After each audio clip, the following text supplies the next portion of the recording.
Let's understand object oriented programming काय असते. Oops म्हणजेच काय. Oops stands for object oriented programming structure और it is something called system. Structure म्हणा किंवा याला सिस्टम म्हणलं तरी काय प्रॉब्लेम नाहीये. ऑब्जेक्ट ओरिएंटेड प्रोग्रामिंग स्ट्रक्चर और सिस्टम आहे काय नेमकं हे बघा. ही एक पद्धत आहे. एक पद्धत आहे प्रोग्रामिंग करण्याची. Object oriented programming is a way to write a program. Program लिहिण्याची एक पद्धत आहे. तसं तर प्रोग्राम लिहिण्याच्या अनेक पद्धती आहेत. प्रोग्राम लिहिला जातो ऑब्जेक्ट ओरिएंटेड मध्ये. प्रोग्राम लिहिला जातो प्रोसिजरल ओरिएंटेड मध्ये. बघा, there are many ways to do program. Program लिहिण्यासाठी खूप सारे वे आहेत. मग त्याच्यामधला हा एक वे आहे. बघा, कोणकोणती वे आहेत. प्रोसिजरल ओरिएंटेड जर तुम्ही ऐकलं असेल, this way followed by C programming. Yes or no. Then we have something object oriented programming. Object oriented हा फॉलो केला जातो C++ कडून, जावा कडून, पायथन कडून. पायथन पण ऑब्जेक्ट ओरिएंटेड आहे, जावा पण आहे, C++ पण आहे. देन आणखीन एक वे तुम्ही ऐकला असेल, स्ट्रक्चरल प्रोग्रामिंग. हा वे फॉलो केला जातो SQL मध्ये. SQL आठवते, structured query language, structural programming. Then we have something functional programming. Okay, ही प्रोग्रामिंग पायथन मध्ये पण आहे, जावा स्क्रिप्ट मध्ये सुद्धा हे तुम्हाला बघायला भेटेल.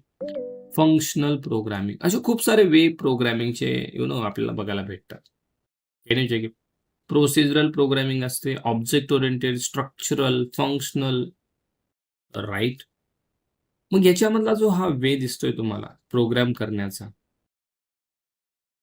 ऑब्जेक्ट ओरिएंटेड प्रोग्रामिंग हा way, this is very advantageable way we can say. हा खूप ॲडव्हान्टेज देणारा वे आहे object oriented program.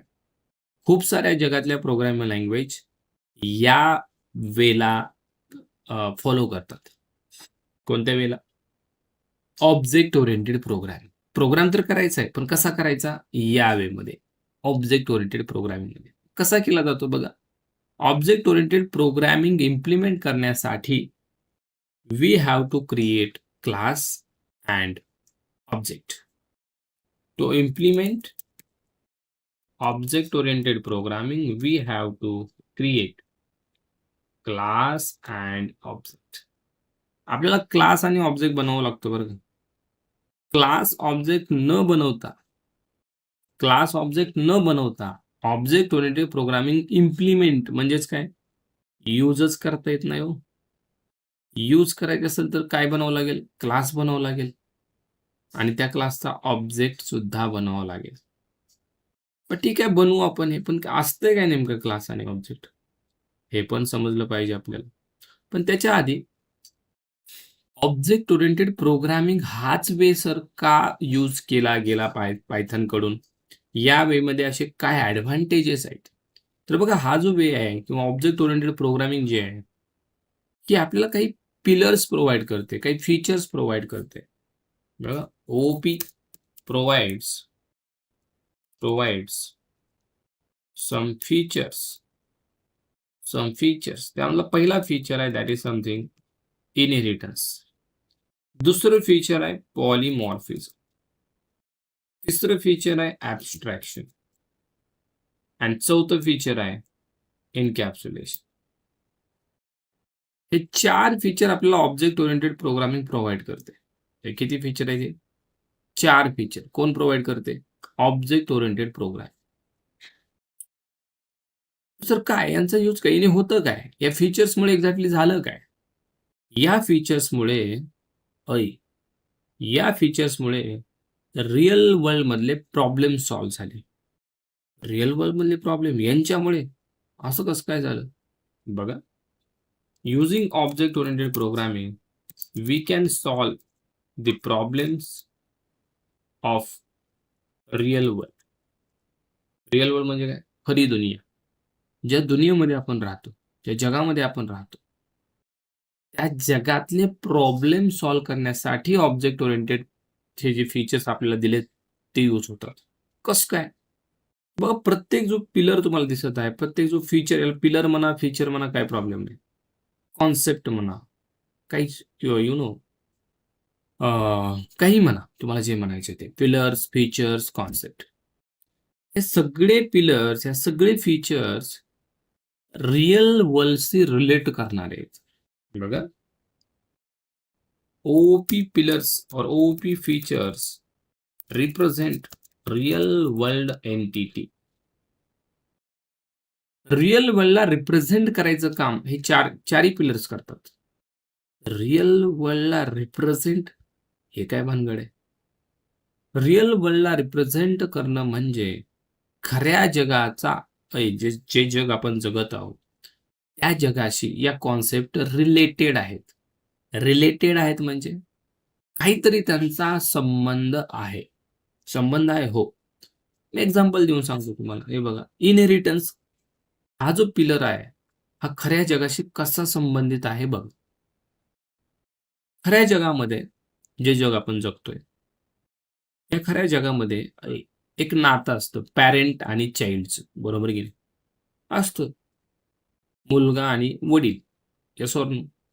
Father and son, बेटा और पापा, येस ऑर नो? असतं की नाही? ते रिलेशन ही कॉन्सेप्ट आपल्याला प्रोव्हाइड करते. बघा, रिअल लाईफमध्ये there is a parent and there is a child of that parent, असतं की नाही?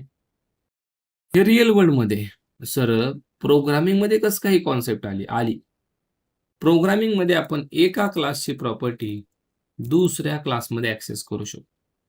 And this concept is called inheritance. मला सांगा, जसं रिअल वर्ल्ड मध्ये होतंय तेच प्रोग्रामिंग मध्ये होतंय की नाही?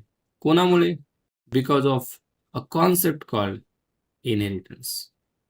आता कशी प्रॉपर्टी ऍक्सेस ते पुढे मी सांगतो. आता फक्त लक्षात काय ठेवा, हे रिअल वर्ल्ड सोबत कसं कनेक्ट आहे. This is real world, this is real world. Real world म्हणजे कळते? रिअल म्हणजे खरं, वर्ल्ड म्हणजे जग, खरं जग, राईट? आणि this is what program. Same concept programming मध्ये त्या ठिकाणी इम्प्लिमेंट केले. जशी वडिलांची प्रॉपर्टी कुणाला जाते? कुणाला जाते? पोराला. पोरगा निवांत. वडिलांची प्रॉपर्टी पोराला जाते. Similar kind of that. एका क्लासची प्रॉपर्टी दुसऱ्या क्लासला जाते, त्यालाच काय म्हणतात? इनहेरिटन्स म्हणतात. म्हणून inheritance he concept represent what? Real world entity. ठीक आहे सर, ही कसं काय कॉन्सेप्ट रिअल वर्ल्डला रिप्रेझेंट करते सांगा बरं. हे बघ, रिअल वर्ल्डमध्ये लेट सपोज तुमचं स्वतःचं जरी तुम्ही एक्झाम्पल घेतलं, कोणाचं जरी एक्झाम्पल घेतलं, रिअल वर्ल्डमध्ये लेट से मी एक्झाम्पल घेतो माझं, आधी. दिस इज अ ह्युमन, राईट? आधी इज अ ह्युमन. तर हा जो व्यक्ती आहे, हा याचं एकच बिहेवियर आहे का? नाही नाही, याचं एक बिहेवियर नाही, याचे मल्टिपल बिहेवियर्स आहेत. आपण कधी कधी बोलून जातो बघा, एखाद्या वर जर आपल्याला राग आला तर आपण काय बोलतो? माहित आहे तुझी किती रूप आहे ती. काय म्हणतो आपण? मला माहित आहे तुझी किती रूप आहे ती. रूप म्हणजे बिहेवियर. तो आतल्या मनाचा पण आहे, तुझं बाहेरचं पण एक मन आहे, तो आतल्या गाठीचा आहे, असं काय काय जण म्हणतात, राईट? म्हणजे खूप सारे रूप, खूप सारे बिहेवियर त्याचे आहेत असं आपण म्हणतो, आणि त्यालाच पॉलिमॉर्फिझम म्हणतात. बघा, आता आधी इज अ पर्सन, याची बिहेवियर काही एक नाहीये, खूप सारे आहेत. हे इज समथिंग जावा डेव्हलप, हे याचं एक बिहेवियर. हे इज समथिंग पायथन डेव्हलपर, याचं हे दुसरं बिहेवियर. हे इज समथिंग ट्रेनर, ह्याचं हे तिसरं बिहेवियर. हे माझं स्वतःचं सांगणार आहे. हे इज समथिंग युट्यूबर, हे याचं चौथं behaviour. He is a reels, he is याचं हे पाचवं बिहेवियर. म्हणजे याची वेगवेगळी बिहेवियर आहे ती.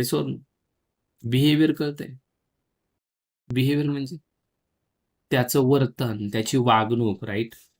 कधी-कधी हा जावा डेव्हलपर असतो, कधी-कधी हा पायथन डेव्हलपर करतो, कधी-कधी ट्रेनर, कधी-कधी यूट्यूबर. हे बरोबर की नाही? तुम्ही तुमचं एक्झाम्पल घ्या. तुम्ही कधी-कधी शाळा कॉलेजला गेले असाल तर तुम्ही स्टुडंट असता. तुम्ही जर कुठं फिरायला गेले तुम्ही काय म्हणता? पॅसेंजर. हॉस्पिटलला गेले, पेशंट. घरी असले कुणाचा भाऊ, कुणाची बहीण. Yes or no? हे बिहेवियर तुमचे कसं काय आले? तर हे नॅचरली प्रत्येक ह्युमनला असतातच. As per the situation. Yes or no? Then तो स्वतः काही स्किल डेव्हलप करतो, मग त्याचे हे बिहेवियर वाढतात. हे बरोबर आहे की बिहेवियर कळतंय. नाव आधी आहे हो, पण कामं एवढी येते. तुमचं पण नाव समथिंग समथिंग, बट तुमची कामं प्रत्येक सिच्युएशनला वेगळी आहे. त्यालाच पॉलिमॉर्फिझम म्हणतात. मग हे रिअल वर्ल्डमध्ये झालं sir. This is in the real world. प्रोग्रामिंगमध्ये ही कॉन्सेप्ट कशी आणली? प्रोग्रामिंगमध्ये होतं काय बघा, प्रोग्रामिंगमध्ये आपण बनवतो फंक्शन. लेट्स मी म्हणलं गेट ओटीपी, हे एक फंक्शन आहे. Gate OTP, gate OTP. आता हे 2 फंक्शन मी बनवले. सेमच नाव आहे यांचं. पण प्रत्येक ओटीपी फंक्शनचं काम वेगळं आहे मित्रांनो. याचं काम आहे मोबाईलवर ओटीपी सेंड करणं. याचं काम आहे ईमेलवर ओटीपी सेंड करणं. Right? OTP sent to mobile. Sent to mobile. मोबाईलला ओटीपी गेला. आणि याच्यामुळे कोणाला गेला? ईमेलला ओटीपी गेला. OTP sent to email. So can you tell me, जसं आधीचे बिहेवियर 5 आहेत, तसे या गेट ओटीपीचे बिहेवियर किती आहेत? 2 आहेत. एक मोबाईलला ओटीपी पाठवतो, एक ईमेलला ओटीपी पाठवतो. म्हणजे multiple behaviours if you want from one entity, polymorphism came into the picture. मला सांगा, रिअल वर्ल्डमध्ये जसं एकाचे मल्टिपल बिहेवियर असतात, तसं इथं पण प्रोग्रामिंगमध्ये एका फंक्शनचे मल्टिपल बिहेवियर आहेत की नाहीत? डेफिनेटली आहेत. Yes or no? So this is something called polymorphism. हा सुद्धा रिअल वर्ल्डला रिप्रेझेंट करतो. तर ॲब्स्ट्रॅक्शन कसा करतो रिअल वर्ल्डला रिप्रेझेंट? काय म्हणजे आहे का एक्झाम्पल तुमच्याकडे? आहे. रिअल वर्ल्डमध्ये मित्रांनो, आपल्यापासून काही गोष्टी लपवल्या गेल्या आहेत. आपल्याला माहितीच नाहीयेत त्या. खरंच माहीत नाहीयेत. सगळं माहीत आहे मला. असं आहे का कोण? नाहीये. Some things hidden from us. Sir कोणत्या गोष्टी लपवल्या सांगा बरं? आता तुमच्या समोर आहे. तुमच्या समोर गुगल मीट आहे. मी बोलतोय, तुम्हाला आवाज येतोय, पण कसा येतोय? हो सर, याची काय आयडिया नाही आपल्याला. रिअल वर्ल्ड एक्झाम्पल आहे. मी बोलतोय, तुम्हाला आवाज येतोय, पण येतोय कसा? एका सर या माईकमधून. पण ह्या माईकमधून येतोय कसं काय? माईकच्या आतमध्ये काय होतंय नेमकं? माझा आवाज त्या ठिकाणी कसं काय बॅकएंडला कॅप्चर केला जातोय? तुम्हाला कसं काय तो डिलिव्हर केला जातोय? काहीतरी फंक्शनॅलिटी त्या ठिकाणी होते आणि ती आपल्याकडून लपवली गेलेली आहे. काय बरोबर की नाही? सोपं सांगू, तुम्ही गाडी चालू करता. चावी फिरवली, बटन दाबलं, झाली सुरू. किंवा किक मारली, झाली सुरू. पण झालं काय आतमध्ये नेमकं? इंजिन कसं सुरू झालं? पेट्रोल कसं कनेक्ट झालं? काय नेमकं होतंय काय आतमध्ये? नाही, नाही, नाही सर, एवढी काय आयडिया नाही राव. म्हणजेच काय हाईड केलंय तुम्हाला दाखवलंय का हे? कसं होतंय हे? नाही. तुम्ही एखाद्याला पैसे पाठवता. पैसे जातात त्याच्या अकाउंटमध्ये. तुमच्यातून डेबिट पण होतं. होतं कसं काय? म्हणजे असे खूप सारे एक्झाम्पल्स आहेत. असं तुम्ही एटीएमला जाता, पैसे काढता. पैसे काढता, राईट? येतात पैसे, पण येतात कसे? Hidden, right? म्हणजे एटीएमचं एक्झाम्पल घ्या, मोबाईलचं एक्झाम्पल घ्या, or you can take the example of something, कारचं एक्झाम्पल घ्या. हे सगळे रिअल वर्ल्ड एक्झाम्पल आहे, जिथं आपल्यापासून खूप साऱ्या गोष्टी काय केल्यात? हिडन केल्यात. हिडन म्हणजे लपवल्या गेलेल्या आहेत. So many things hidden from us guys, आणि त्यालाच आपण ॲब्स्ट्रॅक्शन म्हणतो. मग रिअल वर्ल्डमध्ये जशा गोष्टी लपवल्या, तशा प्रोग्रामिंगमध्ये सुद्धा गोष्टी लपवल्या जातात. कशा? फंक्शन बनवण्यात येतं. सपोज फंक्शनचं नाव आहे that is something log in. पण याचा जो कोड असतो ना, code will be hidden guys. याचा कोड आपल्यापासून लपवला गेलेला असतो. याचा कोड जर लपवला गेला, झालं की प्रोग्रामिंगमध्ये याला म्हणतात ॲब्स्ट्रॅक्शन. रिअल वर्ल्डमध्ये जसं गाडी कशी सुरू होते हे लपवलंय आपल्यापासून. माझा आवाज तुमच्यापर्यंत जातोय कसा हे लपवलंय आपल्यापासून. इव्हन मी इथं इमोजीवर क्लिक केलं आणि मी जर एक इमोजी पाठवली, हे बघा. गेली की मला इमोजी तुम्हाला. अहो पण गेली कशी?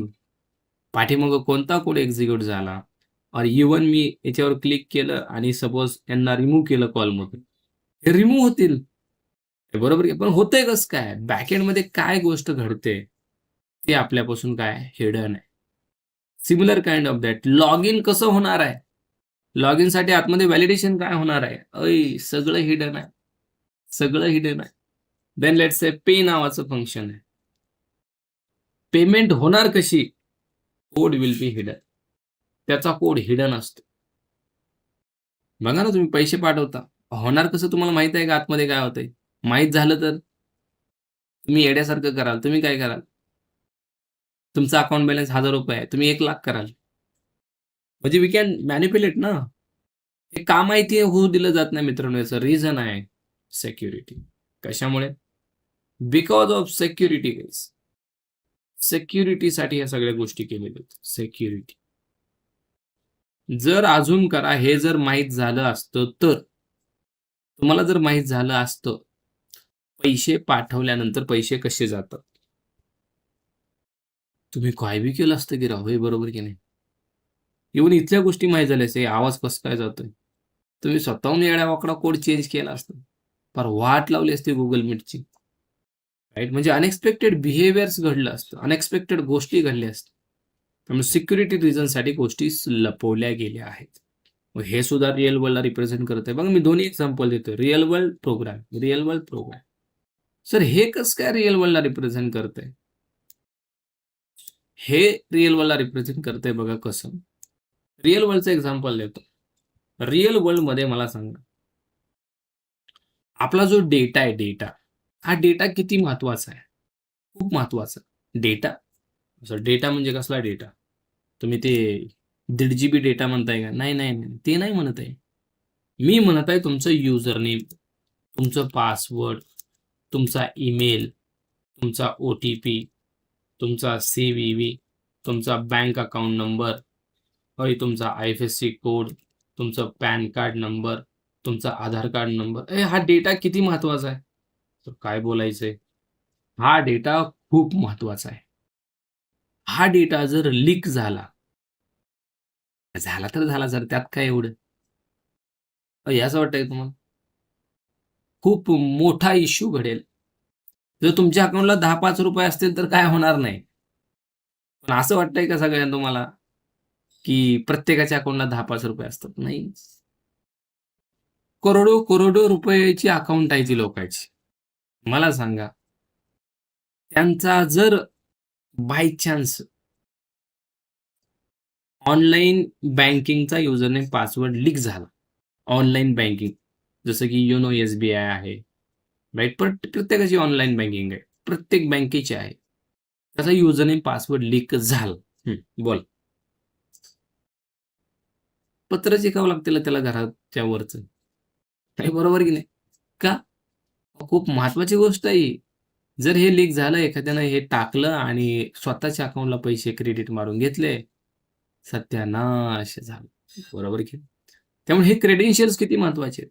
पण हे तुमचं Instagramचं युजरनेम पासवर्ड किती महत्वाचं आहे? खूप महत्वाचं आहे. हो सर, माझे कुठं फॉलोअर्स आहेत एवढे मोठे? माझे 100 फॉलोअर्स. झालं तर झालं लीक. असं जर तुम्हाला वाटत असेल, तर मी तुम्हाला एक एक्झाम्पल सांगतो. सपोज तुमचे 100च फॉलोअर आहेत. एखाद्यानं तुमचा युजरनेम पासवर्ड त्याला समजला, लीक झाला. त्याने युजरनेम पासवर्ड टाकून तुमचं अकाउंट ॲक्सेस केलं. आणि त्याने तुमच्या अकाउंटवरती येड्या-वाकड्या पोस्ट केल्या. आता येड्या-वाकड्या तुम्हाला माहीत आहे. तुम्ही कोणता शब्द वापरला? येड्या-वाकड्या पोस्ट केल्या. त्या पोस्ट केल्या कुणी? ज्यांनी अकाउंट हॅक केलं त्यांनी. त्या पोस्ट केल्या हे कोणावर येणार? तुमच्यावर येणार. तुम्ही म्हणाल मी कुठं केले ते? मग केले कोणी? हे अकाउंट कोणाचं आहे? तुमचं.